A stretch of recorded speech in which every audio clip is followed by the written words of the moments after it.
Hello friends, welcome to my mini kitchen. আজ আমি আপনাদেরকে সিম্পল চিকেন কারি করে দেখাবো। তো এটার জন্য ফার্স্টেই আমি কড়াইটা গরম করতে বসিয়ে দিয়েছিলাম। এরপরে আমি এর মধ্যে তেজপাতা, শুকনো লঙ্কা, লবঙ্গ,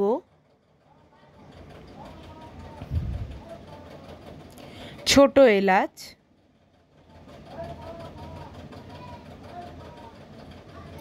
ধনে, গোটা ধনে আর জিরে দিয়ে ড্রাই রোস্ট করে নেব, দিয়ে একটা ভাজা মশলা তৈরি করে নেব। এই রান্নার মেন ইনগ্রিডিয়েন্টস কিন্তু এটাই। আর দিয়ে দিলাম সামান্য মৌরি। ভালোভাবে এটাকে কিন্তু ড্রাই রোস্ট করে নিতে হবে। তারপরে আমি মিক্সিং জারে এটাকে নিয়ে নিচ্ছি। এটার সাথে আমি সামান্য গোলমরিচ পাউডারও অ্যাড করে দিলাম, দিয়ে সমস্ত মশলাটা আমি দিয়ে দিলাম ড্রাই রোস্ট করা। এদিকে কড়াইতে তেল গরম করতে দিয়ে দিয়েছি।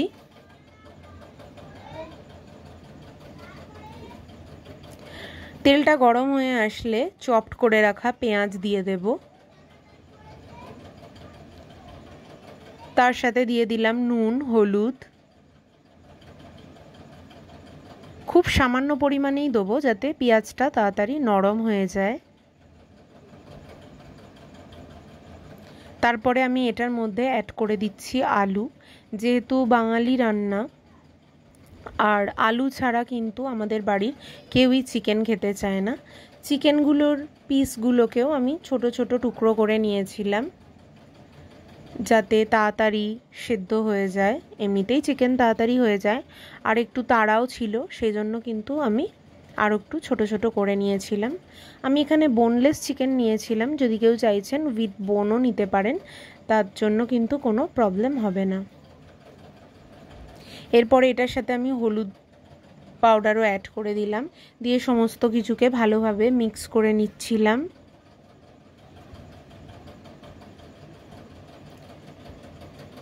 ভালোভাবে মিক্স করা হয়ে গেলে আমরা খানিকক্ষণ এটাকে হতে দেবো। এরপরে আমি এটার মধ্যে সামান্য বাটি ধোয়া জল, মশলার যে জলটা, সেটা ইউজ করে নিলাম, দিয়ে ঢেকে 5 মিনিটের জন্য কুকড করে নিলাম। এরপরে আমি পেঁয়াজ, রসুন, আদা, কাঁচা লঙ্কা এই দিয়ে একটা পেস্ট বানিয়ে নিয়েছিলাম, সেই পেস্টটা আমি এখানে অ্যাড করে দিলাম।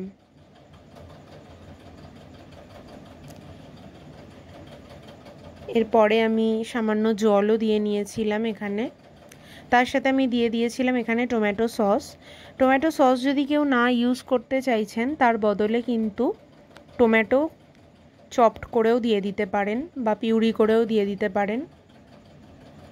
এরপরে যে ভাজা মশলাটা তৈরি করেছিলাম ফার্স্টেই, সেই মশলাটা আমি এখানে অ্যাড করে দিলাম, দিয়ে কিন্তু ভালোভাবে এটাকে ফুটিয়ে নিতে হবে।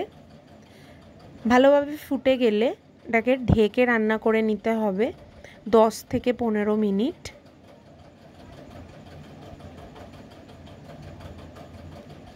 এটা কিন্তু ভাত বা রুটির সাথে বা পরোটার সাথে দারুণ লাগে। যে কোনো কিছু দিয়েই খেতে পারেন, খুবই টেস্টি হয়। বাড়িতে অতি অবশ্যই একবার ট্রাই করে আমাকে জানাবেন কেমন লাগলো।